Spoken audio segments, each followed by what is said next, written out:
सुरेंद्र जी वहाँ चेयर लगाइए, वहाँ चेयर लगाइए।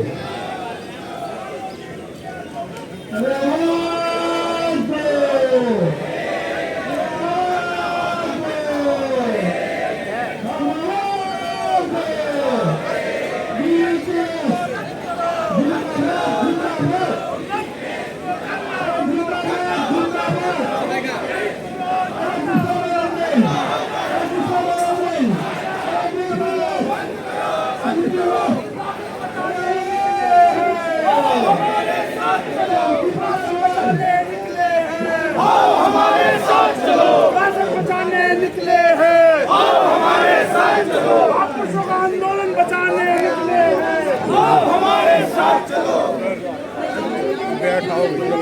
सभी लोग अपना स्थान ग्रहण कर ले। इसके बाद आज के इस धरने आंदोलन को संबोधित करने के लिए हमारे बीच में भंते करुणाकर जी हैं। मैं उनसे निवेदन करता हूं कि आप अपने विचार व्यक्त करें।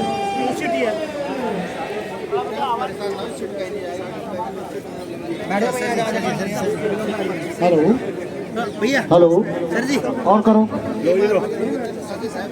हेलो, सभी लोग शांतिपूर्वक अपना स्थान ग्रहण कर लें।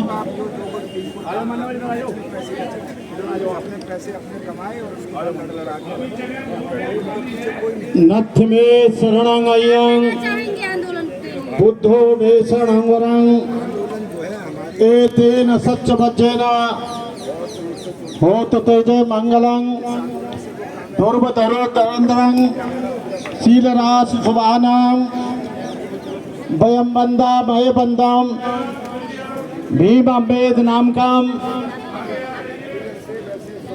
आज के इस 25-26 जुलाई के इस कार्यक्रम में हम लोग दो मांगे हैं हमारी। 1949 एक्ट निरस्त हो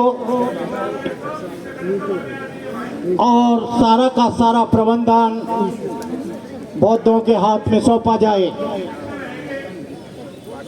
आज के इस कार्यक्रम में मुख्य रूप से आकाश लामा जी, चंद्रकीर्ति भंते जी, धम्मतप भंते जी, राष्ट्रीय बौद्ध महासभा के अध्यक्ष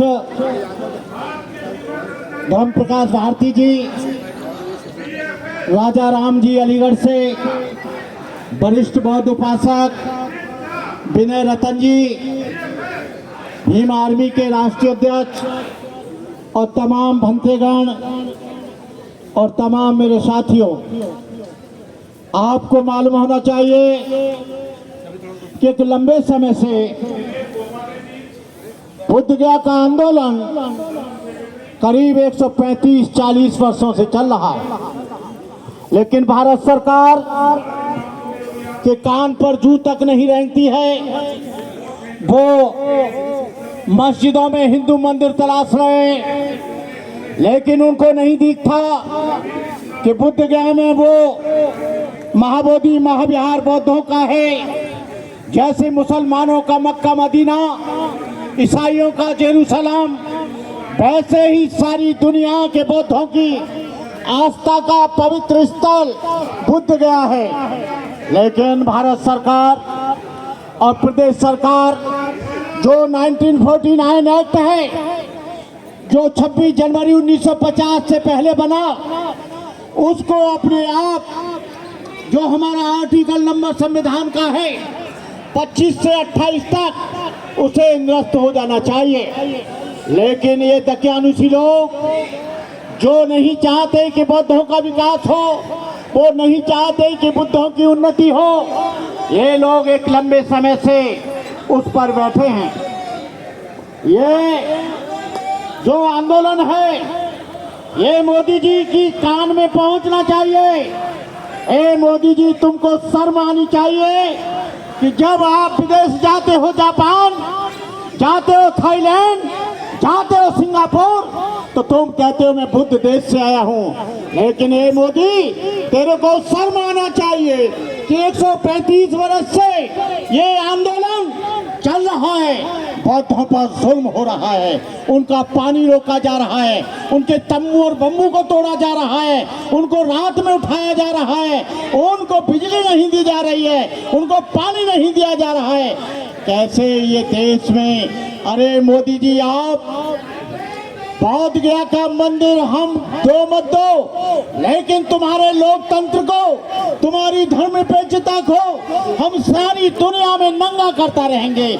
हमसे कहते हो कि आंदोलन बंद करो, देश की बेइज्जती हो रही है, देश का बेइज्जती हो रही है। अरे बेइज्जती हो रही है तो बेशर्मो, अरे बौद्धों के बुद्ध विहार को क्यों नहीं दे देते, बौद्धों के हाथ में क्यों नहीं सौंप देते?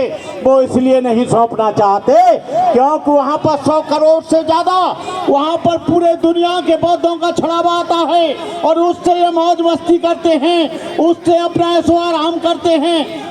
यदि बौद्धों को ये बुद्ध गया का बुद्ध विहार मिल जाएगा तो हम बहुत से हॉस्पिटल खोल सकते हैं, बौद्ध भिक्षुओं के लिए ट्रेनिंग सेंटर खोल सकते हैं, बहुत से स्कूल खोल सकते हैं, गरीब मजलूमों की मदद कर सकते हैं। लेकिन उनको पता है, अरे मोदी जी ये 1992 वाला आंदोलन नहीं रहा, ये आंदोलन अब सारी दुनिया में फैल गया है, ये आंदोलन ले लद्दाख में फैल गया है जो चाइना के बॉर्डर को पार करते हैं। ये आसाम, मिजोरम, मेघालय, त्रिपुरा और नागालैंड जहां से सरहदें लगती हैं, जो वहां पर आपको बांग्लादेश की सरहद लगती है, बर्मा की सरहद लगती है, थाईलैंड की सरहद लगती है। आपको बता दें कि आपने यदि हम लोगों को ये बुद्ध विहार नहीं सौंपा तो आप हमारी शांति की ज्यादा परीक्षा मत लेना। हम इस देश में जब ये आंधी और तूफान भड़केगा, जब इसकी आग बढ़ेगी, तो मोदी जी आपके पास कोई फायर ब्रिगेड ऐसी नहीं है जो इस आग को बुझा सके। बाबा साहब अम्बेडकर ने हम लोगों को ये शक्ति दी है। बाबा साहब अम्बेडकर ना होते तो आज हम बौद्ध ना होते, बौद्ध ना होते। बौद्धों की संख्या दिन प्रतिदिन इस देश में बढ़ती जा रही है। वो भगवान बुद्ध का पवित्र स्थल, भगवान बुद्ध को तुम मामूली मत समझो। जब विदेश से कोई आता है, अमेरिका से आता है, जर्मन से आता है, फ्रांस से आता है, लंदन से आता है, चेकोस्लोवाकिया से आता है, रूस से आता है, बेईमानो तुम भगवान बुद्ध की मूर्ति उनके हाथ में देते हो, लेकिन इस बुद्ध विहार को स्वतंत्र नहीं होने देते हो। तुम बुद्ध देश से आए हो ये बताते हो। भगवान बुद्ध का संपूर्ण जीवन दया, करुणा, मैत्री, प्रेम, अहिंसा, बंधुत्व, समदृष्टि और समता से भरपूर था। बहुत से लोग कहते हैं कि आकाश लामा इसको चला रहा है। अरे कोई भी चलाए, हमारे सामने एक ही लक्ष्य है, माँ बोधि महाविहार मुक्त होना चाहिए। लेकिन आज कुकरमुत्तों की तरह आज छोटे छोटे संगठन बनाकर, जब से लामा ने 12 तारीख से फरवरी से शुरू किया है, उसके बाद तमाम चंदाखोरों की भीड़ लग गई है। तमाम छोटे छोटे संगठन बनाकर चंदा करने के लिए, लूटने के लिए। यदि तुम इतने ईमानदार हो और तुमको चाहिए, तुम लद्दाख में जाओ। हम लोग लद्दाख में गए हैं, आसाम गए हैं, मिजोरम गए हैं, अरुणाचल गए हैं, लेह लद्दाख गए हैं, पूना गए हैं। यहाँ भारत के हर कोने में 65 जगह पर हमारा आंदोलन चल रहा है। लेकिन कुछ लोग आकाश लामा को और ऑल इंडिया बुद्धिस्ट फोरम को बदनाम करने का प्रयास कर रहे हैं। लामा भाग गया, रुपया लेकर भाग गया।